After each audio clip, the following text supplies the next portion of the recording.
안녕하십니까? 기독교 한국침례회 진리교회를 섬기는 임원주 목사입니다. 이 동영상은 웨슬레이 성화론과 미국 칼빈주의를 다루는 세 번째 동영상입니다. 주제는 존 웨슬리의 크리스천 퍼펙션, 그리스도인의 완전, 왜 미국 칼빈주의에 위협이 되었을까? 그렇다면 침례교회는 어땠을까라고 하는 주제입니다. 우리는 먼저 웨슬리는 누구인가? 웨슬리는 어떻게 신학을 형성했는가? 어떤 신학인가라고 하는 점을 이해할 필요가 있습니다. 벤자민 워필드는 칼빈주의와 아르미니우스주의라고 하는 단행본으로 출판한 책자 속에 포함된 구원의 계획이라고 하는 책에 위와 같은 도표를 제시하고 설명을 했던 것을 여러분 기억하실 겁니다.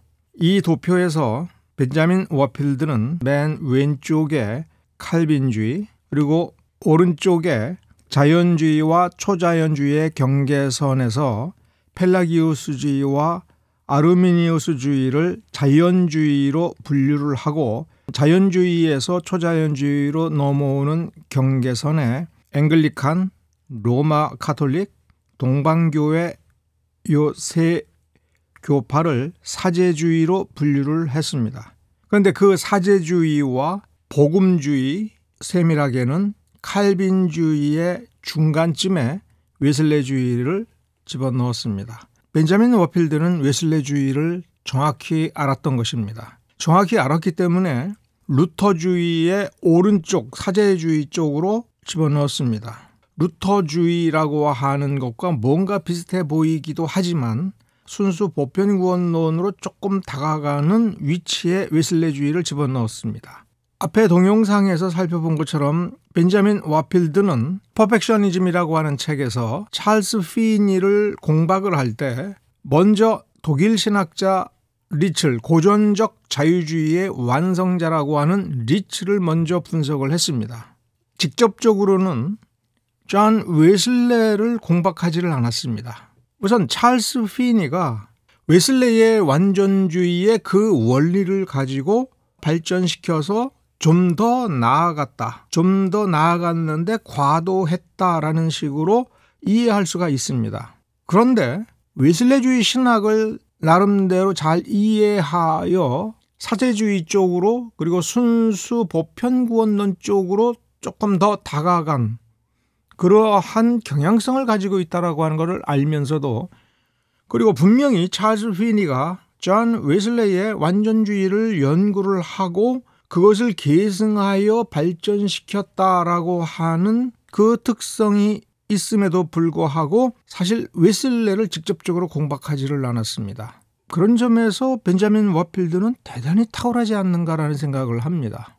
지난번에 살펴본 것처럼 배번철 교수는 찰스 피니는 완전주의라고 하지만 그가 받은 칼빈주의적 배경에서 기인한 것으로, 즉 웨슬레의 영성, 웨슬레의 완전주의를 교파적으로 충실하게 이해한 이쪽 시각으로 보면 웨슬레의 완전주의와 피니의 완전주의는 다른 거고, 오히려 찰스 피니의 완전주의는 장로교 신파의 영향을 받은 것이다 라고 말을 하고 있습니다.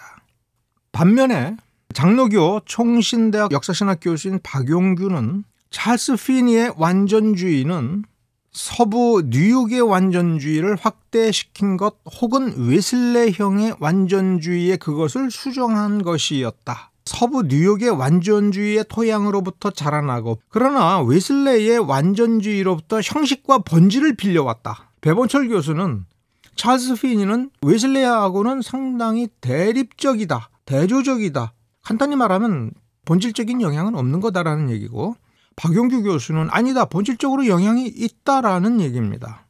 웨슬레의 완전주의가 뭐냐라고 하는 부분에서 개혁주의 신학자들은 처음부터 뭐로 훈련이 된 거냐면 신학적인 관점에서 보는 겁니다. 그런데 성결파에서는 웨슬레가 말하고자 하는 것을 이론적으로 배운 사람들이 아니에요. 성결파는 몸으로 배운 겁니다. 간단히 말하면 성결파에서 중시하는 것은 암묵지입니다. 암묵지예요. 개혁주의 신학을 한 사람은 명시지, 글로 나타낸 그것을 가지고 얘기하는 거예요.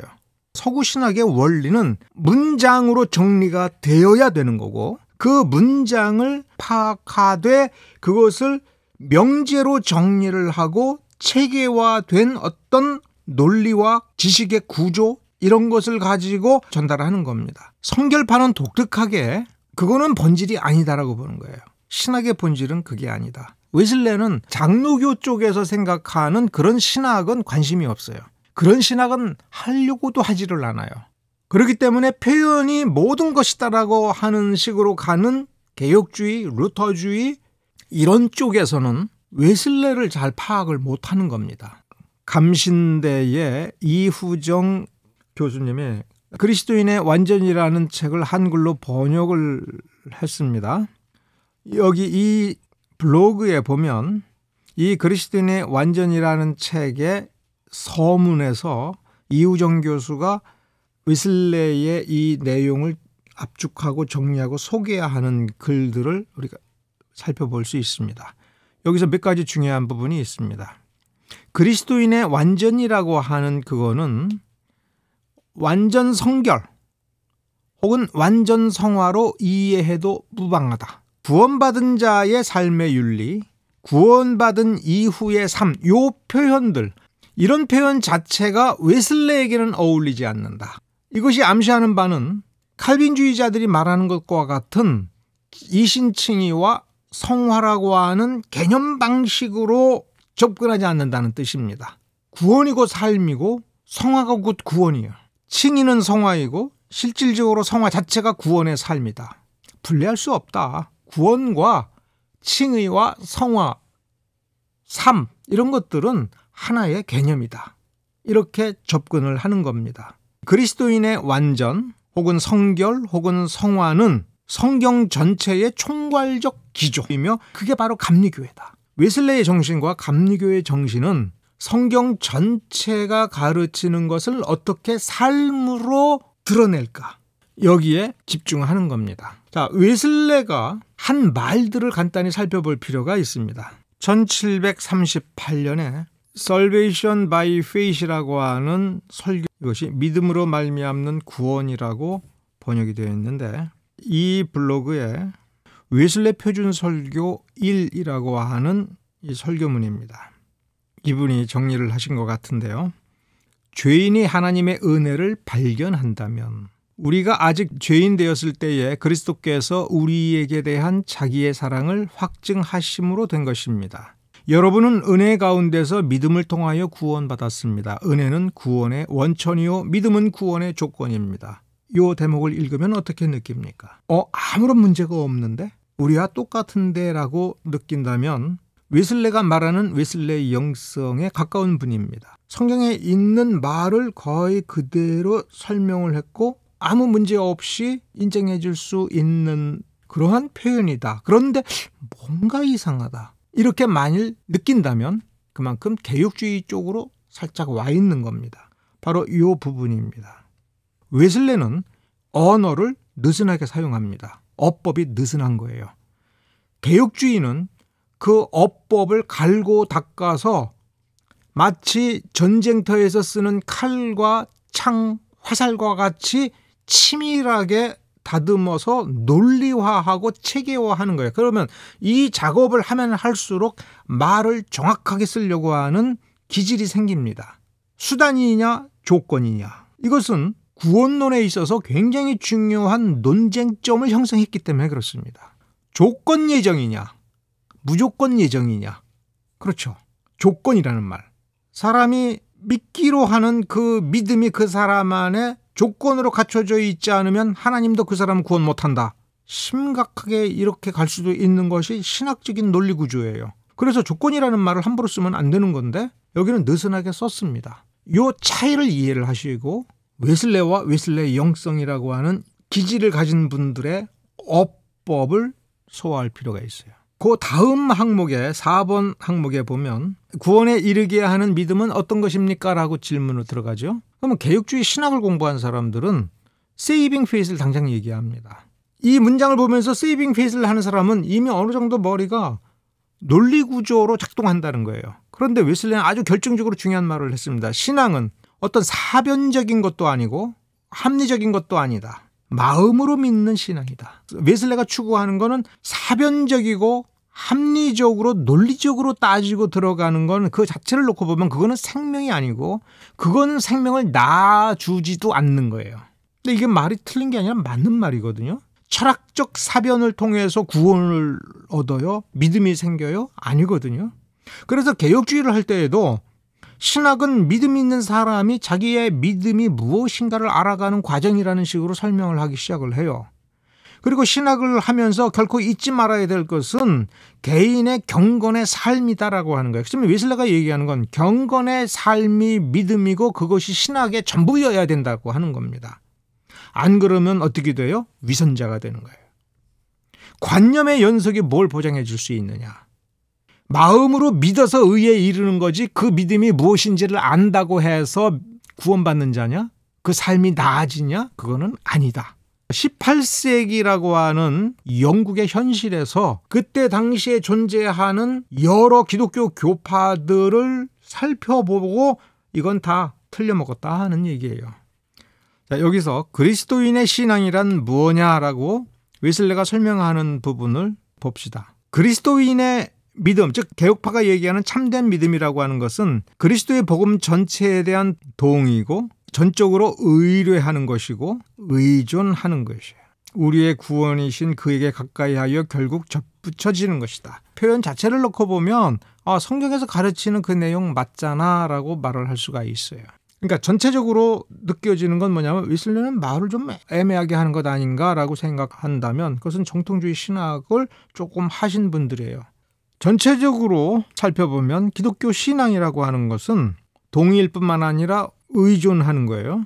신뢰하고 그에게 기대는 거, 리컨버런스에 기대고 다가가고 붙잡는 거예요. 이것을 웨슬레의 행동주의라고 얘기를 할 수 있습니다. 신학적으로 분류한다면 행동주의예요.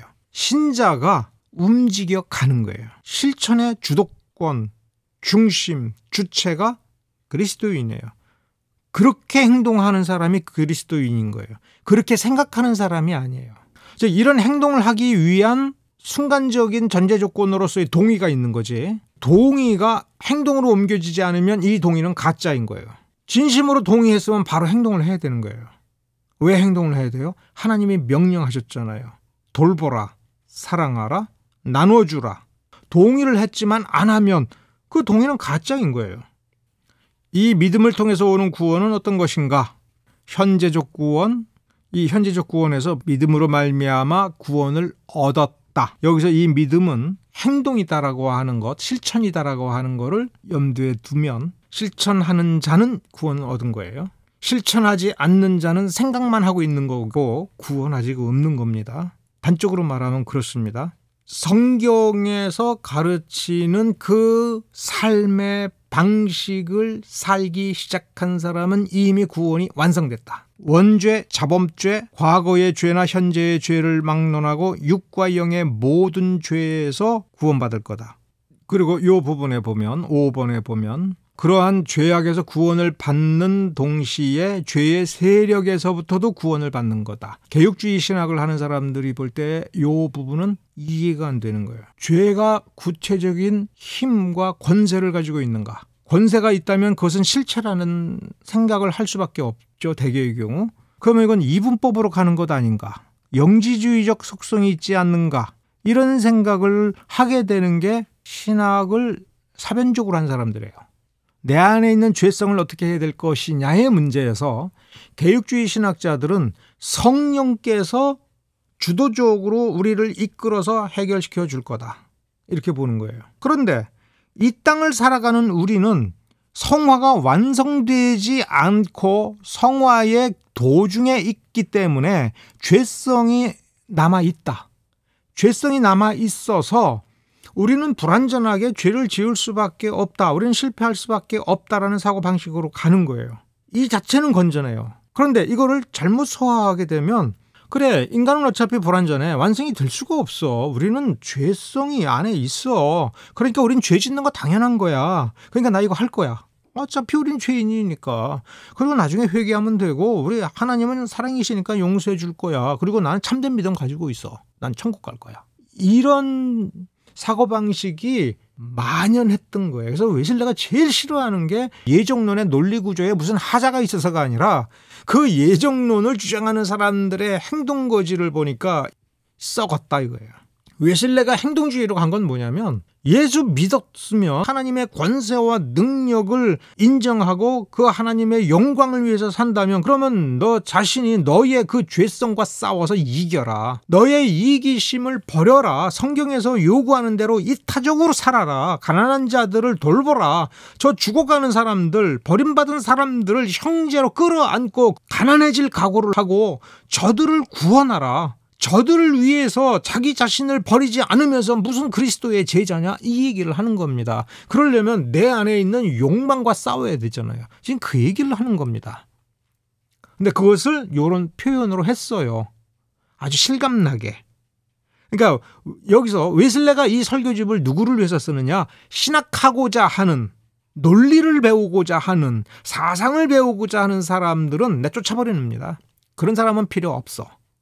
예수의 말씀대로 하나님의 명령을 최대한 완벽하게 준행하고자 자기를 내어놓는 사람, 그리고 그것에 중요한 것은 가난한 자를 돌보고 약한 자를 부축해주고 도와주고 나의 성공이 아니라 이웃의 성공을 위해서, 이웃의 행복을 위해서 나를 포기할 줄 아는 믿음을 실천하는 사람들에게 자 이렇게 싸우라 이거예요. 하나님께로 난 자마다 범죄치 아니하는 줄을 우리가 아노라. 해라. 매일매일의 삶에서 부딪히는 이 문제를 완벽하게 실천하는 그가 진짜 그리스도인이다. 우리는 해야 된다. 왜? 명령이다. 하나님께서 내가 온전하니 너희도 온전하라 명령했지 않느냐. 그러면 할 수 있는 거 아니냐. 이게 웨슬레의 완전주의예요. 자, 좀 더 구체적으로 웨슬레에게 있어서 신학이 무언가라고 하는 것을 우리가 이해를 해볼 필요가 있습니다. 김홍만 교수는 이렇게 정리했어요. 웨슬레는 온건한 칼빈주의를 인정하였다. 알미니안주의와 함께 공존할 수 있다. 즉 여기서 웨슬레가 인정한 거는 칼빈주의든 알미니안주의든 그 근본 뿌리는 믿음 아니냐, 복음적 믿음 아니냐. 신학을 내세우면 인정 못한다. 내 삶을 보여달라. 그래서 웨슬레는 그 시대의 칼빈주의자들의 이해정, 선택과 유기, 그러니까 5포인트를 비판하였어요. 그걸 왜 비판했습니까? 사변으로 갔다는 얘기입니다. 칼빈주의 5포인트의 삶이 어디에 있느냐? 웨슬레는 그렇게 묻는 거고, 5포인트를 작성한 사람들은 지금 삶의 문제가 아니라 아르미니우스가 문제 제기한 부분에서 성경은 이렇게 가르친다라고 얘기했으니 근본적으로 이것은 사변적인 거예요. 근데 웨슬레 당대에 웨슬레의 입장에서 얘기한다면 그래서 교회가 나아졌니? 너희들이 5포인트를 만들어가지고 지금 교회가 개혁이 됐니? 사람들의 삶이 왜 이 모양이니? 왜 수많은 사람들이 굶어 죽고 비참한 삶을 사는데 왜 교회는 외면하니? 너희들은 왜 외면하니? 왜 저들을 가엾게 여기지 못하니? 너희들 심장은 죽었잖아. 그 5포인트 뭐하러 하는 거야? 이를테면 이런 입장인 거예요. 웨슬레주의자들이 신학을 어떻게 이해했는가라고 하는 거를 한번 봅시다. 웨슬레 신학 다시 보기라고 하는 책이 있습니다. 메닥스라고 하는 굉장히 탁월한 웨슬레주의자인데 언제 번역이 됐냐면 2000년에 번역이 됐습니다. 웨슬레가 신학을 어떻게 보는지, 웨슬레에게 있어서 신학은 어떤 것인지에 대해서 파악할 수 있는 몇 군데만 살펴보겠습니다. 웨슬레에게 있어서 신학이란 삶과 죽음의 문제였다. 결코 열정 없는 학문적 사변의 주제일 수 없다. 이렇게 해나가는 것이 당시 칼빈주의자들이라고 하는 사람들, 앵글리칸, 로마 카톨릭, 루터파 이런 사람들이었다라고 웨슬레가 본 겁니다. 신학과 교리가 어디에 소용이 되어야 하냐면 복음화, 인격 형성, 그 다음에 사회 변형, 실천적인 신학이라고 번역을 했는데 실제적인 거예요. 실제적. 현실적인 거예요. 그런 점에서 구체적인 거예요. 나의 삶, 개인의 삶에 구체적으로 영향을 주어서 그의 삶을 바꾸어 놓는 것이 신학이라는 거예요. 이렇게 하지 못하는 걸 사변적인 거예요. 사변적인 거는 생명이 없는 겁니다. 그래서 믿었으면 행하라. 웨슬레는 계속해서 진정으로 중요한 것은 하나님에 대한 지적인 사유가 아니고 하나님의 실제와 현재에 의하여 현재의 삶을 형성해 나가는 거예요. 그럼 거꾸로 웨슬레는 이렇게 얘기하는 겁니다. 왜 이게 하나님 없이 사는 삶이냐 할 때 이건 불신자의 삶을 얘기하는 게 아니에요. 당대 영국, 당대 독일, 당대 프랑스, 당대 아메리카에서 신자라고 하고 기독교인이라고 하지만 하나님과 더불어 사는 열정적인 변화된 삶을 살지 아니하는 사람들을 그 하나님 없이 사는 사람이라고 얘기하는 거예요. 다시 말하면 개혁주의 신학을 하는데 너의 삶이 이렇게 뜨겁지 아니하면 너희들은 하나님 없이 하는 신학을 하는 거고 하나님 없이 사는 거야. 하나님 없이 산다면 무슨 신학을 해도 그 신학은 의미가 없어. 신학을 뭐하러 하니? 그 신학을 해서 네가 어떤 사변을 전개하고 어떤 논리를 전개하더라도 그렇다면 너의 신학으로 말미암아 어떤 사람들의 삶이 변화되어야 되고 교회가 변화되어야 되는데 변화되지 아니하면 그건 죽은 거야. 이런 뜻입니다. 그래서 웨슬레는 좀 더 노골적으로 이렇게 얘기하죠. 나는 하나님께서 두뇌의 명석함보다는 마음의 선함을 존중하신다고 믿습니다. 그대로 실천하는 그 마음이 진짜 뜨거운 참된 마음이라는 겁니다. 그런 마음을 가진 사람은 하나님과 다른 사람을 향한 겸손하고 온유하며 인내심 있는 사랑으로 충만하게 된다. 겸손, 누구 앞에 겸손해요? 왕 앞에서의 겸손이 아니에요. 지금 웨슬레는 나보다도 못한 비참한 삶을 살고 있는 오늘 파리 목숨보다도 더 가벼운 값어치로 인정받는 그들 앞에서 내가 그들보다도 더 존귀하고 더 부자라고 할지라도 그들에게 겸손하게 그들을 존중해 줄 줄 아는 것. 가엾게 여기는 그 마음, 그리고 나보다 못한 사람이 뭘 못할 때 그걸 참고 인내하면서 기다려주는 것, 그가 성숙하고 숙련되기를 기다려주는 마음을 가진 신자, 그 마음의 선함이라고 하는 걸로 표현하는 거예요. 복음을 실천하는 그 마음이 머리가 둔하고 공부를 못해서 생각이 분명치 못하고 신학을 전개하지 못하고 논리적으로 분명하지 못하고 그리고 사고가 뒤죽박죽이고 말하다 보면 고도의 인문학적 훈련을 받지 못해서 정의된 정확한 용어를 쓰지 못한다고 하나님이 그를 버리지는 않을 거다.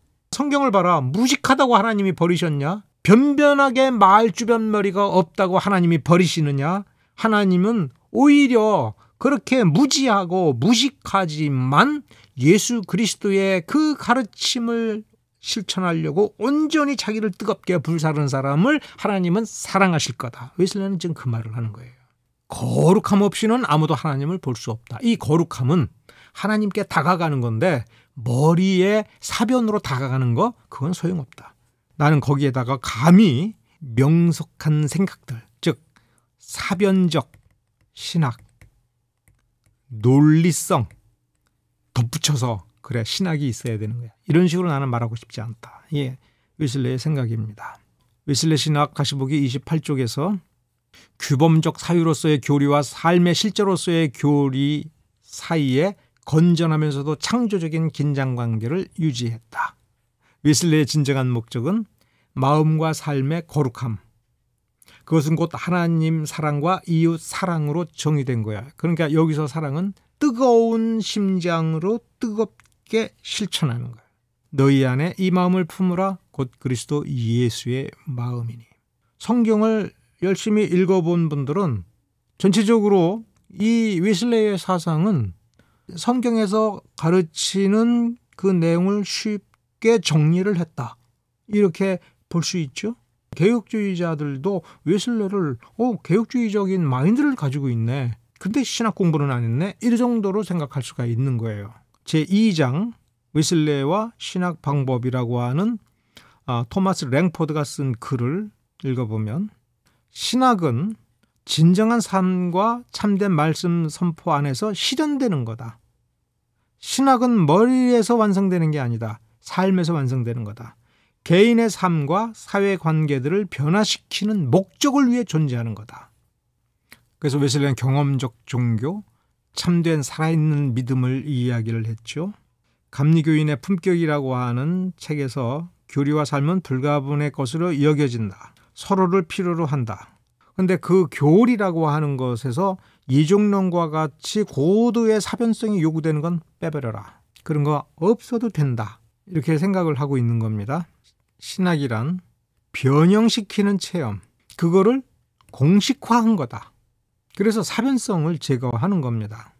분명하게 표현된 정식화, 교리화라고 하는 거는 이 경험의 그 암묵지를 체계화한 거예요. 17세기를 넘어서서 18세기로 들어올 때에 웨슬레가 본 칼빈주의가 삶을 변형시키는 그 능력이라고 하는 부분에서 괴리가 생겼다. 그리고 회복 불가능한 괴리다라고 하는 것을 본 것입니다. 그래서 theology가 아니라 divinity라고 하는 것, 살아있는 theology를 가리키는 divinity라는 용어를 즐겨 썼다고 보시면 되는 겁니다. 웨슬리에게는 추상적이고 독립적인, 조직화된, 독립적이라고 하는 건 삶에서부터 분리된 그리고 그렇게 체계화된 신학적 탐구에 눈 돌릴 시간이 거의 없었다. 그럴 겨를이 없었다. 신학적 자기성찰 그 자체, 체계적인 완전성을 향한 신학의 세련화에는 관심을 두지 않았다. 17세기 말에서 18세기로 넘어올 때 정통 신학을 하고 특히 앵글리칸 신학의 문제점을 보고 거기에 대한 반동입니다. 이 반동은 단순히 사변적 반동이 아니라 분노에 의한 반동이라고 하는 것을 기억해야 됩니다. 노동운동의 시조는 웨슬리의 감리교회라고 하는 2013년도 뉴스앤조이의 고영근 당시 사무처장님이 쓴 이 글이 일반인들이 이해하기 쉽게 웨슬레의 사상을 소개하고 있습니다. 몇 가지 중요한 부분이 있습니다. 웨슬레는 경제에 대해서 가르쳤다. 세 가지 원리, 열심히 벌어라, 열심히 저축하라, 열심히 주어라. 이게 웨슬레의 경제 사상이다. 그러면서 웨슬레의 감리교회가 전 세계에서 최초로 노동운동을 시작을 했고 노예 해방과 여성 해방 운동 등 수많은 사회 경제 변혁 운동을 했습니다. 그래서 20세기 후반부에 들어오면 우리가 감리교 그러면 한국에서는 자유주의라고 하는 신학을 얼핏 연상을 하는데 그것은 이러한 기조가 맞아떨어져서 그쪽으로 좀 갔을 뿐입니다. 웨슬레는 자유주의하고는 상관이 없이 자유주의가 나오기도 전에 해방운동을 복음의 근본이라고 본 거예요. 그래서 웨슬레는 실제로 평생 수입의 10분의 9를 선교와 구제, 이웃을 위해서 쓰고 죽을 때에는 은수저 한 벌하고 돈 몇 푼이 그가 가진 모든 거였어요. 모든 것을 복음 전도와 사회경제 개혁을 위해서 다 썼다. 성화의 삶을 얘기할 때 성화된 삶을 살지 못하면 그 사람은 구원받지 못한 것이다. 이건 그냥 단순히 명제로 받아들이면 됩니다. 이거를 신학적으로 분석하면서 행위구원이냐 뭐냐 이런 얘기하면 안 돼요. 그건 웨슬레를 모르는 겁니다. 아 그렇구나, 중요한 교훈이구나 이렇게 생각을 하고 밑에서 보면은 개인뿐만 아니라 사회도 성화되어야 그게 진짜 성화다. 인간의 죄를 보면 이러한 성화는 불가능해 보이는 것처럼 보이지만 하나님의 은총을 바라보면 가능하다. 이런 점에서 완전주의예요. 따라서 완전한 성화란 죄가 전혀 없는 상태가 아니라 그 실천이라는 측면에서 그 마음이라는 측면에서 완전성은 가능하다라는 얘기예요. 가난한 이웃을 구제하고 봉사하는 실천을 해야 된다. 무료 진료소, 가난한 아이들을 위한 기독교 학교, 홈리스를 위한 나그네 친구회, 빈민 무이자 대부 신용조합 등 이런 것들을 웨슬레가 실천했다. 노동조합도 최초로 만들었다. 그거 왜 그러느냐? 영국이 세계 최초로 산업혁명을 하면서 그리고 그 이전에 16세기 종교개혁 당시 직후서부터 엔크로저 운동을 하면서 수많은 농노와 소작농을 그 농재수 대책 없이 쫓아내서 도시 빈민으로 와서 비참한 삶을 살고 있는데 교회도 외면을 하고 기독교 사상가들도 그들을 외면했어요. 식민지 정복을 해나가면서 원주민들을 학살을 하면서 개혁주의적 반성을 했느냐? 반성을 안 했어요. 웨슬레는 그것에 대해서 분노한 거예요. 같은 믿음의 형제인데 저렇게 죽음에 내몰을 수 있느냐? 어떻게 저들을 착취할 수 있느냐? 가난의 굴레에서 벗어나지 못하도록 저들을 그렇게 방치하고 죽기 전까지 그들의 노동력을 착취하여 자기 배를 불린다는 게 있을 수 있느냐? 여기에 대한 분노를 하였고 그 분노에서 멈추지 않고 그들을 구제해내기 위해서 그리스도인의 사명을 뜨겁게 실천을 해야 된다. 그들 속에 들어가서 그들과 함께 살면서 그들에게 복음을 증거하고 그들과 함께 공동체를 만들고 그리고 그들을 훈련시킨 거예요. 신앙의 훈련을 시키고 점점 인지가 트여서 그들 가운데에서 세상을 어떻게 살아가야 될 것인가에 관하여 눈이 트고 안목이 트이면서 그들이 이 감리교인들이 웨슬레한테서 훈련받은 그들이 지도자가 되어서 사회 변혁의 리더십을 발휘하게 만든 겁니다. 그러니까 웨슬레는 부흥운동을 일으켜서 대각성 운동을 일으켜서 추종자들을 많이 만들고 교세를 불리는 데에는 아무런 관심이 없는 사람이에요. 믿음을 가진 저들이 자기 땅에서 살면서 영원한 가난의 굴레에서 계속 살아갈 것이 너무나도 안타까운 거예요. 하나님은 지혜롭게 하시는 하나님이에요. 그러면 성경을 읽어라. 성경을 실천하라. 하나님께서 은혜 주신다. 그 다음에 너희가 배운 것만큼 가르쳐라.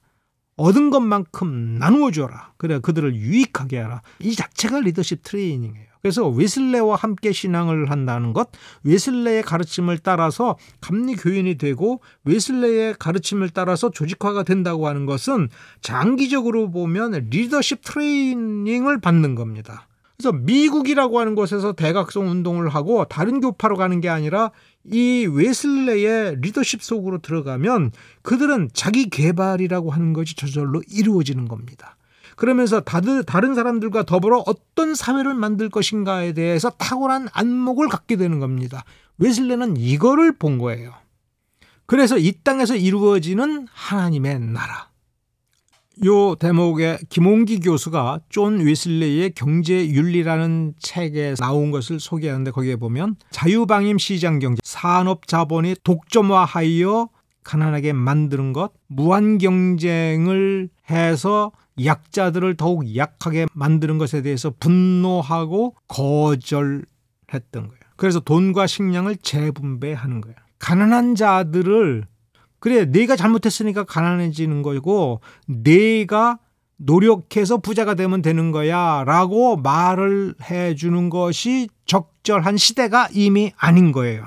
웨슬레는 저 가난한 사람들을 구제해 주기 위해서는 부를 재분배하고 저들에게 여유 있는 삶을 살도록 부자들이 자신의 부를 나누어 주어야 되는 거예요. 그런 점에서 웨슬레는 성경을 통해서 지금 뭘 발견했느냐면 서구의 그 유명한 복지국가가 되는 근본 원리를 발견하고 이미 실천한 거예요. 복지국가를 만들어야 된다는 이념에서가 아니라 복음을 실천한다는 점에서 하나님께서 원하는 것이 무엇인지를 성경에서 발견한 결과로 오늘날 복지국가 시스템이라고 하는 거를 웨슬레가 신앙이라는 이름으로 전도라는 것으로 성화라는 이름으로 실천했던 겁니다. 그렇게 하면 이 땅 위에서 하나님의 나라가 이루어진다. 그러니까 분배, 나눔, 평등한 사회구조를 강조했다. 웨슬레는 빈곤의 원인이 게으름 때문이라고 말하는 것은 사악하고 악마적인 거짓말이다. 가난과 실업은 사회적 불평등 체제의 결과라고 말을 했다. 즉 이때까지도 침례교인들은 그야말로 빈민들이에요. 침례교인들은 그 신앙을 견지한 상태에서는 초등학교도 못 가요.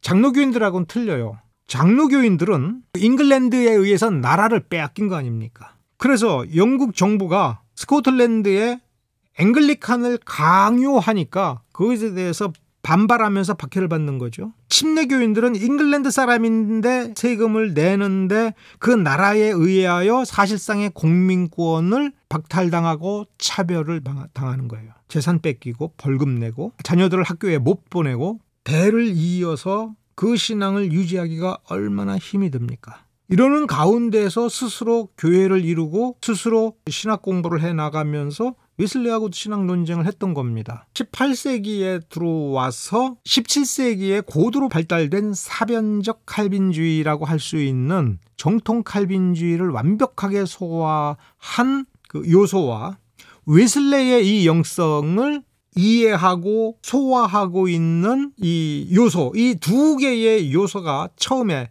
웨슬레 1730년대에는 웨슬레가 제시하는 여러 가지 방법론 가운데에 개혁주의적으로 받아들이기가 정말 어려운 것들에 대해서는 논쟁하면서 거절하자라고 하면서도 웨슬레의 이 지점은 성경에서 말하는 것이고 이게 맞는 말이기 때문에 우리는 성경적으로 해야 된다라고 하는 이 부류, 두 개의 부류가 일단 충돌하다가 나중에 조화를 이룹니다. 웨슬레가 거부하는 예정론을 옹호하고 발전시키고 굉장히 엄밀한 칼빈주의로서 오히려 하이퍼라는 욕을 먹어가면서까지도 칼빈주의를 수호하면서 그러면서도 웨슬레의 이 영성을 받아들여서 내부에서 어떻게 조화시킬 것인가로 나아간 게 침례교회입니다. 미국 남침례교회 제도, 우리 기독교 한국 침례교회의 회중주의 시스템에는 엄밀한 칼빈주의 신학과 웨슬레의 영성을 어떻게 조화시킬 것인가에 대한 방법론적 해법을 가지고 있는 거예요. 그래서 침례교를 이해하기가 굉장히 어려운 거예요. 오늘은 여기까지 다루도록 하겠습니다. 감사합니다.